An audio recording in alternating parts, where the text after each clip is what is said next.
À propos de cuisine tous les jours cette semaine, on vous parle des produits de terroir dans ce journal. On continue aujourd'hui avec un alcool, le fameux Kirsch de Fougerolles en Franche-Comté. Figurez-vous qu'il vient d'obtenir une appellation d'origine contrôlée. Le Kirsch, si vous l'avez oublié, c'est bien sûr une eau-de-vie de cerise à Fougerolles. Emmanuel Rivalin et de Nicole. Cela faisait des années que Fougerolles attendait sa récompense. Une AOC pour ses cerises, son Kirsch, patiemment conservé dans les greniers du village. Il y a quelques jours encore, les cultivateurs n'y croyaient plus, mais savouraient quand même un Kirsch de 1964. Une eau de vie hors d'âge. Ça a plus de 40 ans. Ouais, ça dégage. C'est fin, c'est fruité, concentré. Ah oui. Le Kirsch, presque une religion, comme la Mirabelle ou la poire. On est bercé là-dedans, Obélix est tombé dans le chaudron, mais nous on est tombé dans le bac de cerise. T'as le goût de l'amande, le goût de noyau en plus. Ah, ça c'est bon, il n'y a pas à dire, c'est bon. Bah oui. Voici le berceau du Kirsch. Autour de Fougerolles, 15 000 cerisiers en fleurs. Bientôt le temps des cerises. Mais de quelles cerises parle-t-on? C'est prometteur. C'est assez prometteur. C'est de la guigne. Hein. Ce sont des cerises guignes, ça n'a rien à voir avec les bigarreaux.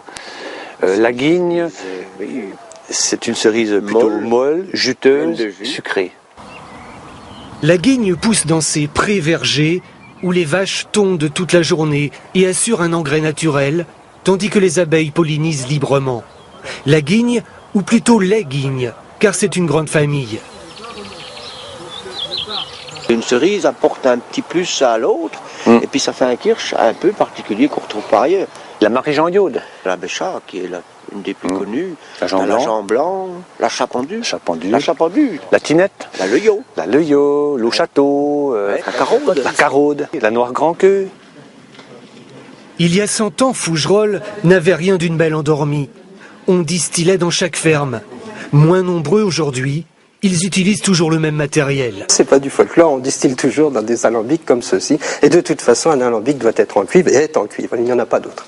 Nous sommes peu nombreux, nous sommes 50. 50 producteurs sur l'aire d'appellation autour de Fougerolles.